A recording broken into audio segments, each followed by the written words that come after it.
Ladies and gentlemen, welcome back on the mic with Mike. It is the best business radio program around. I'm your host, Mike King. Today, I'm joined by a friend of the program who's going to be a voice that you're hearing on ESPN Richmond 106.1 on a weekly basis. We have with us friend of the program, Nanette Shore.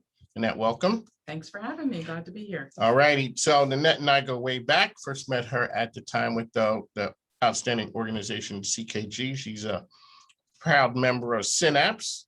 No, that. And so she is an expert. What we do here, folks, we deliver experts to you in various fields. We talk to some other folks who are fun. I'm not saying she's not fun. Thanks. Okay, it's like, okay, well, you're fun, but you're an expert. And there are over 1,000 nonprofits in the area. And what we do on the mic with Mike, we highlight nonprofits and organizations that are doing big things. She helps them to do more on the fundraising side, to be more efficient that way. So welcome to the program, Nanette. Thank you very much. So you're the person who teaches nonprofits how to grab people, turn them upside down, shake them down. So she is a shakedown artist for good. Oh, thanks. You are, yes. I'll take that title with me. For good, because they're doing great work. Absolutely. But there's a business side of it that they need some funds and stuff to do it. So let folks know about your business, what you do and how you do it. Sure. Well, I wouldn't say I'm a shakedown artist. No, that's right. We're not going to. That was a kind of catchy line. It's kind of cute. But it can get us in trouble. We're going to kind of go back and say, my goal is I come to consulting with a long history of both business and nonprofit experience. And in my business, I really try to marry the two, so that I can help a nonprofit lead with their mission, but ultimately look at what they're doing and help them run it like a business. Just because they're a quote nonprofit doesn't mean they shouldn't be making money so that they can reinvest it into their organization. And fundraising is really their tool. It's the foundation of their house so that they can deliver the much needed services to the community. So the more money we can raise, the more good they can do in the community. And I really look at it as helping them build relationships with people that are interested in what they're doing, so that when they do ask them for money, it's not really an ask. It's not a shakedown. It's really asking one friend to help another. And I found that that's really successful for the organizations to be able to build that community within their organization. Mike King, Nanette Shore here, talking about helping nonprofits. So a lot of times we know, as the public, we know the big ones, right? Because the big ones get a lot of love and they're on TV and, people are kind of lined up. When people say it's not the logo, even like in media, being on ESPN is a logo, it helps. When you have a logo, sometimes it's easier to draw folks in. You're talking to business and nonprofits who are doing some great work, who everyone does not know them. Yeah, that's true. And they might have been around someone who's benefited from their services, but not actually know who they are. And so many of them are doing such great work that they really need to expand their reach and expand the community so that they can gain more support and get more traction to be able to provide more services. And that's really what it's all about. The organizations I work with are providing basic needs for people, whether it's addiction help or human trafficking assistance or abuse, spousal abuse. Mental health is a big part of my organization and helping organizations help youth in particular with mental health issues. So they all need to have a forum and have their voice heard. And that's what I would like to do. Okay. What we do around here is we blow people up. So you just can't come here and say the type of group. You got to drop names on people because they need some love. So who are some of the groups that you work with? Absolutely. So the one that first came to mind when you talk about sort of getting their name out, Beacon Tree Foundation, and they provide they provide referrals and information and resources and financial assistance to families who are in need to help their children who have mental health issues. We're going to have Tom Leahy on our show. He is the founder, he and his wife, who will tell their story, but really founded this organization as a result of them dealing with mental health issues with all three of their daughters, and knowing that access to services is not always easy and it's very expensive, even if you have insurance. So they're one. Work with Safe Harbor, who helps both men and women who are in abusive relationships. They also deal in human trafficking, and Richmond happens to sadly be a hotbed for that. And so they are very involved in that community. And other organizations like that that are providing that kind of service to our community to really help it be a better place to be. So shout out to Tom Lay. He does some outstanding work. Safe Harbor, I'd never heard about, but the whole idea of the trafficking, I'd gotten into hearing about that when I was at Synapse. We went to one of the meetings, and it's very important. So those are the organizations that you talk with and you help them out. Let's talk about from how does an organization engage you? So first we have a conversation. I want to sit down and learn about their organization. I can certainly do my own research, but I don't get the heart of who they are by looking at their website or an event they have. I want to hear from their executive director or their development director and hear what they're doing and what their needs are. And most importantly, what's their why? Why are they doing this? And what is the benefit to the community? And so I learn about what they're doing. I ask them what some of their pain points are and the things that they want to learn and what do they want to do better. Usually it's revolves around fundraising because that's where my area of expertise is, but not always.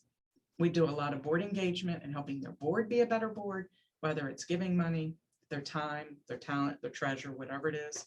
I work with organizations just to help them figure out what their development plan is. How are they going to actually raise the money? And so we sit down and we talk about what they want to do. And then we come up with a plan. We say, here are the things we're going to accomplish. And then it's up to me to provide those tools to them so that long past when I'm working with them, they're able to continue the work. All right, on the mic with Mike, then that's sure. We got to go in and take a break. On the mic with Mike, we'll be back in just a moment.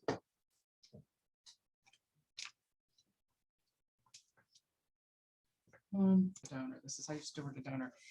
And to meet them where they are. And if Right. that works for them, we've got to get past the screen or the phone or whatever. And that's hard for people like us who Yeah. are face-to-face kind of people and just know the value of that. So your snowbirds now have a whole different, sort of outlook and it'll be interesting to see what happens next year when we have all these options. I agree. On the mic with Mike, ESPN Richmond. We got the rock stars in the house. We got Lauren Moore from the Children's Hospital Foundation. We got Nanette Shore, who we go way back. We did. Back to when I wasn't even Mike King biz then. I You was are just not. I know. I was just Mike King. You were plain old Mike King. I know. I'm trying to get my wife to understand that I'm Mike King biz. She ain't buying it. Yeah, No. we'll talk to her. Yeah, no, she ain't done. It's not playing that. Okay, so I always ask people when they come here, what's the word on the street? You ladies are in fundraising, or you call it development. That's a pretty cool name. It's not asking, it's developing relationships. Right. That's it. Yeah, All right, absolutely. I'm a sharp one, ladies and gentlemen. Okay, so what's the mood in the streets these days now coming out of COVID in the developmental world? I would say that, the markets have been performing really well. Business is coming back. I mean, I think people's confidence is strong. We are finding these conversations to be really productive where people aren't saying, no, not right now. I kind of want to see how things are shaking out. People are readily engaging in these conversations about, yes, I care about children's health. And yes, now is the time for me to consider what my contribution to this will be. So I'm feeling good. I'm feeling positive. And I think, it's nice to see restaurants opening back up and seeing people inside those spaces. And I think the comfort level with that is good. So it means those in-person interactions that we like to rely on and that bring richness to conversation are able to happen. And so people are feeling good, which I think is nice. And I think we can look back on our community and say, we've always been there for the community. The people who can help have always been there. But COVID really showed that they're there. And the community came out and supported a lot of organizations that needed help feeding people and housing people and just taking care of those basic needs. And there's no doubt that Richmond, Central Virginia is really here when we need us. And that will continue. And I believe that we all saw that in the organizations that are out there doing the great work, that people didn't step back once they kind of got their sea legs in this whole last 15 months. Yeah, I agree. And being in healthcare, I mean, it just really at a whole nother level, really that appreciation for the people who take care of us when we're sick. And it's just incredible to see the human spirit at work. And when people come out in droves, bringing thousands of meals to just our cups of coffee to just show those healthcare workforce that, hey, we care about you. We're behind you. And they're doing it with their gifts for children's health too. I mean, it's it's really powerful. It is, and it's still good to know that we live in this kind of community that does that. Yeah. Okay, on the mic with Mike. This is the feel good moment of the program. That's what we do. I always tell people this ain't gonna be the Jerry Maguire where we're crying at the end. Nope, we're not doing that. But what you guys are doing is very important. So you're coming through COVID. You're in the healthcare business. The whole world is just looking at you guys.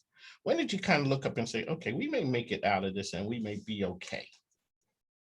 I really think I've only gotten there within the last couple of weeks. Hey, really? I know. That's Yeah. scary. Well, I mean, in healthcare, we're so cautious right now, like we really want to be, and we should be the We most cautious about this, right? And we want to be a mirror image of that. And so, having conversations about and leaning on our medical expertise at the Children's Hospital and our epidemiologists, like, okay, what feels right in terms of an event? And an in-person gathering. I mean, a lot of what we do is bringing people together to tell the story and connect them to the mission, and then following up with them about how they, personally can get involved. And, what does that look like? And it's only been within the last couple of weeks where folks are saying, yeah, we're feeling good. The fall may be still sort of hybrid, but the spring and summer next year feel like we'll be on the other side. Now, sure, there's the question of variance, and I am not a medical provider, nor did I stay at a Holiday Inn Express last night. Exactly. You're not gonna get that. Not going in there, but I just have maybe reluctance and maybe just kind of managing my own expectations in that too. But it's really only been in the last couple of weeks that I felt like, okay, whew, we can breathe. Like, I think we're getting close. So On the mic with Mike, Lauren Moore, and Nanette Shore. We are here coming to you. So I'm in the media business, and a week or so ago, I looked and I see in the media, they're up there talking about your new facility that's going up. yay. Okay, when you looked up and saw that, what do you think? Oh my gosh, it's so exciting. I mean, this community has been advocating for a dedicated hospital for children for decades. And we're finally at that place where, people haven't been out of their houses a whole lot. I But know. drive downtown and take a peek at what's coming up on Broad Street, right across from Old City Hall, right next door to City Hall. We're waving at the mayor, and thanking them for their support. I mean, it is just incredible to see it. And, when I talk to and I won't Jerry Maguire you, but, it's when you talk to families and what it means to them and to their children, it just gets you. And it's really powerful when you can be moving from a place where you have double occupancy rooms to single occupancy rooms. In children's health, you're not just taking care of that one patient, you're taking care of the whole family unit. Yeah. And mom and dad being there, or grandma staying the night. I mean, it's important, and you got to take care of that. And it's different. Children are not just big adults No. or little adults when you're taking care of them. They are their specialty that we really focus on at the Children's Hospital of Richmond. And so it gives me, I get goosebumps right now. I mean, I'm just so excited about it. This community has longed for it. Our donors are so excited about it and how they can help. And it brings me such great pride. And I will add, one of my nonprofit clients was birthed at Children's Hospital at MCV Yeah. as a result of two women whose children were at MCV and realized some ancillary services that they needed. Mhm. And they're doing great work now. and Okay, working so with you also. so who is Better it? Together. Better together. Shout out. Love her. Well, you know what? Lauren, Shout out to my girl Steph Beck. Yes. She is crazy. She's I mean, she is. It's It's always great when I gotta show you the picture of me. She got me to MC the award for the golf tournament. That's awesome. I would have never done that for anybody but Stephanie Becker. That's No, awesome. all right, we heard that here. Yeah. Shout out to Steph Becker. No, she, No, I won't. just the way that whole organization evolved really speaks to, of course, it came out of the need that she felt wasn't there, but that she was able to really connect it with you all and make Yeah. it work. Well, that's the And- power of philanthropy, right? We have Absolutely. these conversations, and we are articulating a need that we're aware of, or families bring us a need, and then we have this partnership. And so for the benefit of those who are listening, Better Together, we have at Children's Hospital of Richmond, we have over 2,000 patients that see 5 specialists or more. Think about that for a second. Wow. So when you think about how you coordinate care to make that as easy, efficient, and in the best interest of that family unit and of that patient, that is a real keen specialty. And when we talk about building excellence at the Children's Hospital, we're going to only see that grow because we're taking care of complex kids. really sick kids. So over 2,000 patients that see 5 specialists or more. So, Stephanie raises her hand and she's like, hey, how can we do this better together? And how can we support families outside, when they're, the needs that their families have? And then also, how can we ensure that you guys have the resources at the Children's Hospital to coordinate that care? So we're investing resources, donor resources in it from Children's Hospital Foundation. Better Together is doing incredible work to help us to do that. And it's just, that is the power of philanthropy. People all the time are like, I don't know how you do what you do, Lauren. You're just twisting people's arms and asking people for money. And I'm like, it's not that. It's, we're connecting people's passions with the things that they care about and helping them to make a difference. And I get to be the connector, and I get to be a small part of that. And when you can see what happens as a result, I have the best job in the world, and I arm wrestle our CEO for it all the time, that we've got the best job in the world. But I think I win because I get to do what he's doing and leading the Children's Hospital and helping with the strategy and the vision, but I also get to connect the community to it and help to fuel it. And so I win. He's not here to defend himself, but we That's can bring right. him back. But we can bring it back, but you're saying you're the winner. Right? You got the best job. But The matching, kids are the winner, right? The kids Are are the winner. and you're matching people's passion with the need. And that's the is fundraising shouldn't be a negative. It's not a negative word. It's a Yeah, really positive word to let people express themselves in the way that they can. And exactly. we thank our community. One of the things I always talk about is that brands can take you places where maybe you are not. I started hearing about you guys through the Ronald McDonald House when I would be, Yes. and I didn't understand where they're like, hey, we have, the families are staying here, but we have a wing or so over, and I'm like, explain that to me. And that's when they started explaining. So that's when I would hear about that. Let's talk a little bit from a branding standpoint. Mhm. Very quickly, we got about 2 minutes to go, then we're going to come back on the other side about the branding of a nonprofit so that you can get max exposure. So you end up in the media with your building going up in the air. Yeah, it's really important. Awareness is key. I mean, I still talk to people that say, I didn't realize there was a children's hospital downtown. And I go, oh, gut punch. For sure. No, I mean, it's helps with education, and, you have to spend the time and the resources to really help people understand why it's valuable, or else the resources coming in won't be a reflection of all that. So, we've had a pretty bold marketing campaign focusing on the Wonder Tower, and we'll be sharing more, and that will kind of play out in the next year with the wonders within the Wonder Tower. So you're hearing it here Oh, first right. on. That's what we do. We break news here. So we're excited about that because the building is just walls and paint, and if it weren't for the things that happen inside, the research that happens, the great programs, these faculty, the care that's provided, and the stories of these families that can get their kids back to the lives that they want to do, playing in the yards and jumping in mud puddles and all the things that you want a child to do during their childhood. So All righty. On the mic with Mike, Lauren Moore, Lynette Shore. Got to go away. We're going to come back on the other side with more of these ladies, bringing you all the way to information. That's what we do here. On the mic with Mike, 106.1 ESPN Richmond, also on the Choice 105.3, 5 to 7 a.m. That's where we bring you the best and brightest. That's what we do here. On the mic with Mike. We'll be back on the other side.